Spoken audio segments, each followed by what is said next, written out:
Welcome to Technical Education. Hello friends, welcome to my YouTube channel. My name है आन मौर्य। आज का हमारा topic energy conservation पे based 5th lecture है, जिससे पहले ऑलरेडी हम कई सारे लेक्चर कवर कर चुके हैं। आप उनको देखना चाहे तो हमारी यूट्यूब चैनल पे देख सकते हैं। पिछले लास्ट लेक्चर में हमने जो origin of source of energy उनके बारे में डिस्कस किया था। आप उनको देखना चाहें तो हमारे पीछे वाले वीडियोस में आप देख सकते हैं। ओके, तो आज का जो टॉपिक है हमारा वो कैपेसिटी फैक्टर। बेसिकली जो कैपेसिटी फैक्टर है वो एग्जाम पॉइंट ऑफ व्यू से काफी ज्यादा इंपॉर्टेंट टर्म है और ये मोस्टली पूछा जाता है। तो आज हम कैपेसिटी फैक्टर के बारे में जानते हैं, हम इसको क्यों यूज करते हैं, डिफरेंट पावर प्लांट के डिफरेंट डिफरेंट कैपेसिटी फैक्टर निकल के आते हैं, तो कैसे आते हैं तो उसको भी देखते हैं। तो चलिए बिना देर किए हुए अपने आज के टॉपिक को अभी कंटिन्यू स्टार्ट करते हैं।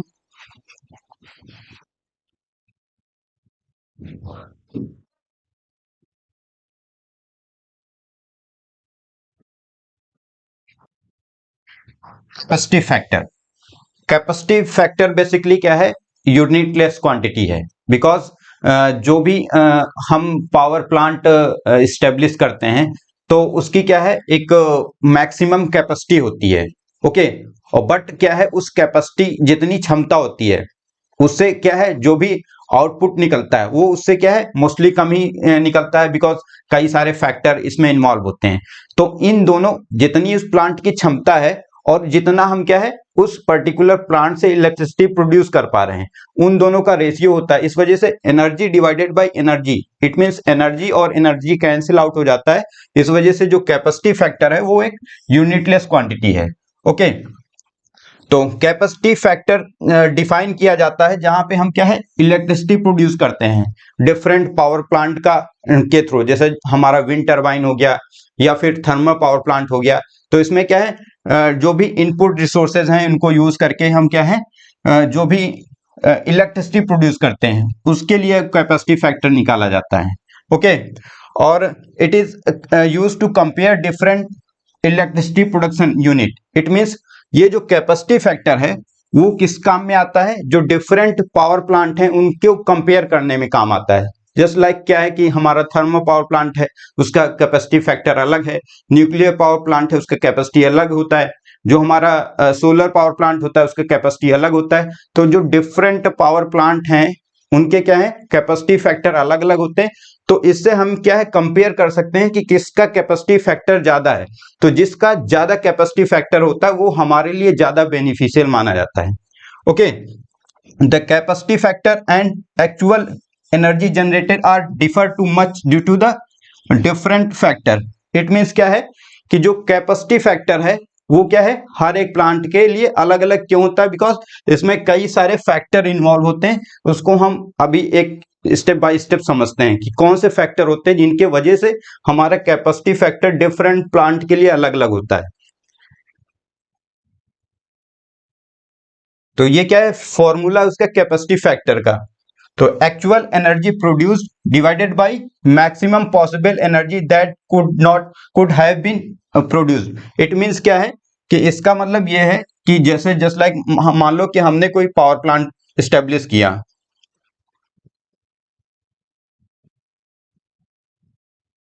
जस्ट लाइक मान लो कोई हमने पावर प्लांट स्टेब्लिश किया, मान लो थर्मल पावर प्लांट हमने स्टेब्लिश किया, तो उसकी कैपेसिटी होगी कि इतनी उसकी क्षमता होगी कि ये इलेक्ट्रिसिटी जनरेट कर सकता है। ओके, तो ये इसकी मैक्सिमम कैपेसिटी हो गई। मान लो कि ये 500 मेगावाट 500 मेगावाट की लाइट को ये जनरेट कर सकता है। बट इससे हम कितना कर पा रहे हैं, ये क्या है, एक्चुअल एनर्जी प्रोड्यूस हम जितना कर पा रहे हैं। इट मीन्स मान लो 500 थी, हम इससे क्या है 400 मेगावाट इलेक्ट्रिसिटी जनरेट कर रहे हैं। तो इन दोनों को अगर डिवाइड कर रहे हैं तो हमारा कैपेसिटी फैक्टर निकल आता है। Okay,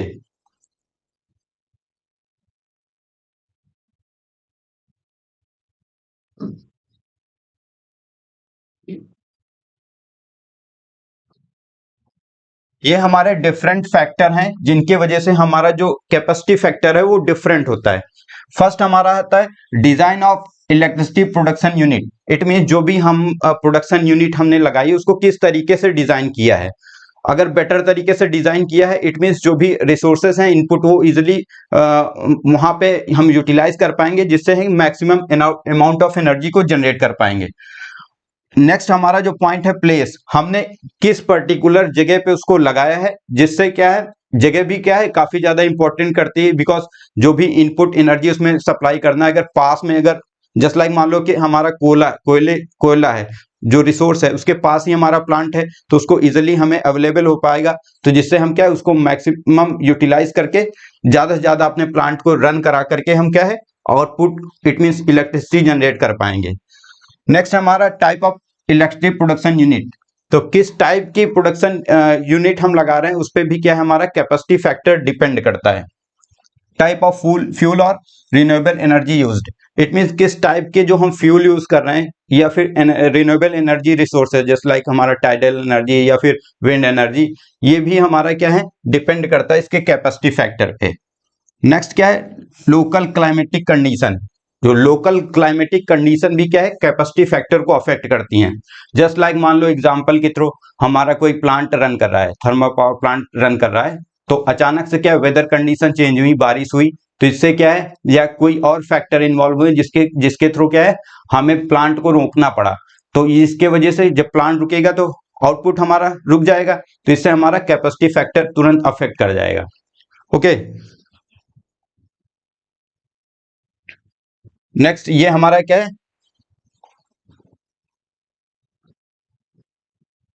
capacity factor of different power plant हमारे, तो ये क्या है डिफरेंट पावर प्लांट है जिनके क्या है ये कैपेसिटी फैक्टर्स दिए गए हैं। जैसे हमारा सोलर पावर प्लांट का जो कैपेसिटी फैक्टर है वो 24.9% है। जो विंड पावर प्लांट होते हैं जो विंड टरबाइन के थ्रू चलते हैं वो हमारा उसका कैपेसिटी फैक्टर 35.4% है।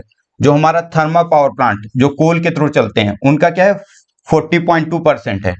जो hydro power plant it mean जो हम रिवर पे डैम बना के जिससे इलेक्ट्रिसिटी जनरेट करते हैं उसका जो कैपेसिटी फैक्टर है 41.5% है। जो हमारा नेचुरल गैस के थ्रू हम उस पावर प्लांट को ऑपरेट करते हैं तो उसका कैपेसिटी फैक्टर हमारा 56.6% है। फिर geothermal power plant it means क्या है कि जो हमारी अर्थ पे जो एनर्जी ट्रैप्ड होती है उसको यूज करके जो पावर प्लांट को हम ऑपरेट करते हैं तो उसका जो कैपेसिटी फैक्टर हो 74.3% है। और नेक्स्ट हमारा जो पावर प्लांट आता है nuclear power plant, it means क्या है जो हम न्यूक्लियर यूरेनियम का यूज करके उस पर्टिकुलर पावर प्लांट को ऑपरेट करते हैं उसका कैपेसिटी फैक्टर सबसे ज्यादा 92.5% होता है।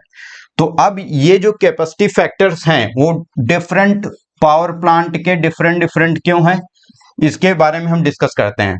तो सबसे पहले हमारा आता है सोलर पावर प्लांट। तो सोलर पावर प्लांट का कैपेसिटी फैक्टर इतना कम क्यों होता है, इसका लॉजिक क्या है कि जस्ट लाइक हमने सोलर पावर प्लांट लगाया, कोई प्लांट लगाया तो उसमें क्या है कई सारे फैक्टर इन्वॉल्व होते हैं। जस्ट लाइक मान लो कि दिन में ही हमें लाइट मिल पाएगी, रात में तो लाइट मिल नहीं पाएगी। प्लस दूसरी चीज क्या है वेदर कंडीशन चेंज हुई, ठंडक हुई तो उसमें क्या है सनलाइट हमें प्रॉपर नहीं मिल पाती है। तो इस तरीके कई सारे फैक्टर होते हैं जिनके थ्रू क्या है हम जितना बड़ा प्लांट लगाते हैं वो क्या है उतनी अमाउंट ऑफ इलेक्ट्रिसिटी जनरेट नहीं कर पाता। अगर उसको पूरा 24 आवर लाइट मिले तो वो क्या है काफी ज्यादा अमाउंट ऑफ इलेक्ट्रिसिटी जनरेट कर सकता है, लेकिन वो एक्चुअली कर नहीं पाता।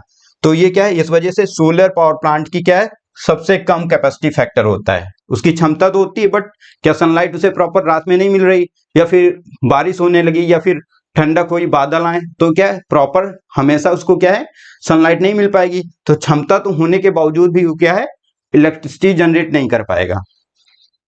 नेक्स्ट है हमारा विंड। विंड क्या है विंड भी क्या है उसकी कैपेसिटी तो होती है बट क्या है उसे प्रॉपर हर समय यूनिफॉर्म के एयर की अवेलेबिलिटी नहीं होती है, कभी हवाएं चलती हैं कभी नहीं चलती हैं कभी रुक जाती हैं। तो इस वजह से हमारा जो विंड है विंड पावर प्लांट के थ्रू भी इसका कैपेसिटी फैक्टर भी कम होता है। तो जैसे जैसे हम देख रहे हैं ऊपर जा रहे हैं वैसे वैसे हमारा क्या है जो कैपेसिटी फैक्टर इंक्रीज कर रहा है। बिकॉज जब हम कोल का यूज करते हैं तो वहां पे क्या है इसका कैपेसिटी फैक्टर इससे बेटर होता है। फिर क्या है हाइड्रो पावर प्लांट का इससे भी और बेटर होता है। तो इस तरीके से जैसे जैसे ऊपर हम जा रहे हैं वहां पे क्या है कि जो भी इनपुट रिसोर्सेज हैं वो बेटर तरीके से अवेलेबल हो पाते हैं जिससे हम क्या है जो output energy electrical energy generate कर रहे हैं वो क्या है कैपेसिटी के अकॉर्डिंग हम ज्यादा जनरेट कर पाते हैं। इस वजह से हमारा जो कैपेसिटी फैक्टर है सबसे ज्यादा हम देख रहे हैं क्या यूरेनियम में इतना कैपेसिटी फैक्टर क्यों होता है? बिकॉज हमने एक बार प्लांट को लगा दिया, एक बार यूरेनियम उसमें रन करा दिया, उसके बाद क्या है उसको सेल्फ कंट्रोल करना है, तो उसमें कोई प्रॉब्लम ही नहीं आती है, वो 24 घंटा रन करता है। तो अगर उसे क्या है स्टॉप करना है तो एक सिंगल क्लिक बटन पे क्या है स्टॉप हो जाएगा प्लांट। अब जस्ट लाइक अगर इसको थर्मल पावर प्लांट से कोरिलेट करें तो इसका क्यों कम है? बिकॉज मान लो कि कभी क्या है सीजनल वजह से क्या है कोल की अवेलेबिलिटी नहीं, कोल नहीं मिल पाया, या लेबर का स्ट्राइक हो गया, या बहुत सारे ऐसे मौसम चेंज हो गया, कोयला जो था वो उसमें मॉइस्चर कंटेंट है, या फिर कई सारे फैक्टर हो सकते हैं जिसकी वजह से इसकी क्षमता होने के बावजूद भी जनरेट कर सकता है, लेकिन अगर इनपुट नहीं मिल पाता किसी वजह से तो ये जनरेट इतना ही कर पाता है। तो सबसे बेटर क्या है जो हमारा न्यूक्लियर पावर प्लांट है, जितनी उसकी कैपेसिटी होती है वो उतनी मैक्सिमम वो जनरेट कर पाता है। ओके, तो आई थिंक आप लोग जो कैपेसिटी फैक्टर को बेटर तरीके से समझ पाए होंगे। ये हमारा क्या है सोलर पावर प्लांट का कैपेसिटी फैक्टर। यहां पे हम देख पा रहे हैं क्या कि जो कैपेसिटी जो हम सोलर पावर प्लांट लगाते हैं, तो मान लो कई सारे ये 5 पैनल लगा रहे हैं जिनका जो कैपेसिटी है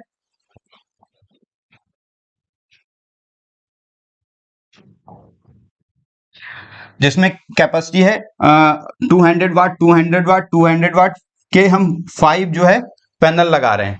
अब इसका जो मैक्सिमम आउटपुट निकलना चाहिए वो क्या है 1000 वाट निकलना चाहिए, बट क्या है सनलाइट की अवेलेबिलिटी ना होने के वजह से प्रॉपर रात में हमें लाइट नहीं मिल पाती, या मौसम चेंज हो गया इस वजह से ना मिल पाए तो नहीं मिल पाती, इस वजह से जो आउटपुट है उससे हमें केवल क्या है 200 वाट का मिल पाता है।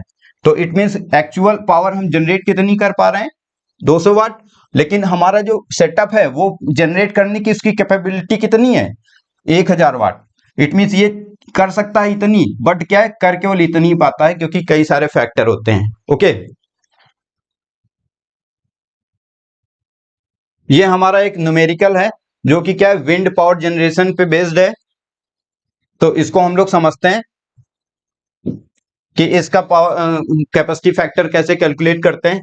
तो इसमें क्या है let us consider wind power generator, जिसमें जो इसकी कैपेसिटी है वो क्या है ये क्षमता इसकी 209.3 मेगावाट। इट मींस ये इसकी कैपेसिटी है कि ये इतनी मेगावाट लाइट को जनरेट कर सकता है, जिसमें ये क्या है 6416 गीगावाट हावर जनरेट कर रहा है कितने 7.3 ईयर में। ओके, तो ये 7.3 ईयर में जनरेट कर रहा है। इट मींस 1 साल में कितने नहीं जनरेट कर रहा है 1 ईयर में ये 875 गीगावाट हावर, एक साल में ये क्या है इतनी जनरेट कर रहा है। तो ये क्या है इस पर्टिकुलर प्लांट से जो विंड पावर जनरेटर प्लांट है हमारा वो जनरेट कितनी कर रहा है एक साल में इतनी, ये गीगावाट को मेगावाट में कन्वर्ट करेंगे तो ये इस तरीके से कन्वर्ट कर लेंगे, तो ये एक साल में जनरेट कर पा रहा है, लेकिन इसकी क्षमता कितनी थी इतनी। अब एक साल में है तो इसको इसकी क्षमता को एक साल में कन्वर्ट करेंगे तो एक साल में कितना 365 दिन होते हैं, प्लस एक दिन में कितने 24 आवर होते हैं, और प्लस ये इसकी कैपेसिटी, इसको मल्टीप्लाई करेंगे और इसको सॉल्व करेंगे तो ये आएगा कितना 47.7। इट मींस जो इस पर्टिकुलर प्लांट का कैपेसिटी फैक्टर है वो 47.7% है। इट मींस अपनी कैपेसिटी का इतने परसेंट क्या है एनर्जी को प्रोड्यूस कर पा रहा है। ओके, बट इसकी क्षमता कितनी थी, अगर अपनी मैक्सिमम क्षमता को क्या मैक्सिमम कर सकता था, लेकिन कुछ फैक्टर की वजह से, बिकॉज जो विंड है इसकी प्रॉपर हवाएं क्या प्रॉपर हवाओं की अवेलेबिलिटी ना होने की वजह से ये केवल अपनी कैपेसिटी का इतना जनरेट कर पाता है। ओके, तो आई थिंक आप लोग जो कैपेसिटी फैक्टर है उसको बेटर तरीके से हम समझ पाए होंगे। ये हमारे क्या है जो इंपैक्ट ऑफ कैपेसिटी फैक्टर, जो कैपेसिटी फैक्टर का क्या इंपैक्ट पड़ता है उसको हम लोग समझते हैं। Capacity factor affect the purchase of fuel. It means जो कैपेसिटी फैक्टर जिस प्लांट का कम है काफी कम है तो इसमें क्या है जब कम होगा तो क्या है, हम आउटपुट कम निकाल पा रहे हैं, कम इलेक्ट्रिसिटी जनरेट कर पाएंगे। तो कम कर पाएंगे तो क्या है, हमारे पास लिमिटेड अमाउंट ऑफ मनी होगी, तो इससे क्या है, हम लिमिटेड अमाउंट ऑफ जो एनर्जी इनपुट लगता है उसको क्या है, परचेज कर पाएंगे। दूसरा क्या है, sales of electricity. It means जब अगर कैपेसिटी फैक्टर कम है तो इलेक्ट्रिसिटी कम जनरेट होगी, तो इससे क्या है, हम कम सेल कर पाएंगे। तो इसमें भी हमारा कैपेसिटी फैक्टर इंपैक्ट करता है। नेक्स्ट क्या है, affect the demand and supply of electricity, और ये डिमांड एंड सप्लाई की को भी क्या है, अफेक्ट करता है। इट मीन्स कैपेसिटी फैक्टर ज्यादा है तो ज्यादा इलेक्ट्रिसिटी जनरेट करेगी तो हम प्रॉपर सप्लाई कर पाएंगे, कम है तो हम क्या है, डिमांड को फुलफिल नहीं कर पाएंगे। नेक्स्ट क्या है, it is calculated for more than 1 year. तो ये जो कैपेसिटी फैक्टर है वो 1 साल के लिए ज्यादा के लिए किया जाता है, 1 साल से कम नहीं रखते हैं। बिकॉज 1 साल में क्या है, पूरा साइकिल होता है जिसमें क्या है, तीनों मौसम आते हैं, हमारा गर्मी आती है, ठंडक आती है, बरसात आती है। तो ये सारे जो फैक्टर हैं वो एक साथ सब इन्वॉल्व होते हैं, जिस वजह से हमारा जो भी उसको अफेक्ट करने वाले होते हैं, तो पूरे साल का पूरा कैलकुलेट करके रखते हैं। तब जाके हम क्या कैपेसिटी फैक्टर निकालते हैं, तब जाके हमारा एक्यूरेट कैपेसिटी फैक्टर निकलता है। ओके, तो आई थिंक आज की क्लास में आप लोग कैपेसिटी फैक्टर को बेटर तरीके से समझ पाएंगे। तो आने वाली क्लास में हम और कई सारे लेक्चर बनाने वाले हैं। तो आज की क्लास को यहीं पे स्टॉप करते हैं। नेक्स्ट क्लास में हम लोग जो भी इसके बाद नेक्स्ट टॉपिक है हमारा, जस्ट लाइक कि जो एनर्जी सिनेरियो इन वर्ल्ड या फिर इंडिया या फिर यूपी, तो इस तरीके से जो भी आगे के नेक्स्ट सिलेबस का जो भी टॉपिक है उसको हम कवर करेंगे। तो आज की क्लास को यहीं पे स्टॉप करते हैं। Okay, thank you class. Thank you for watching. Please subscribe my channel.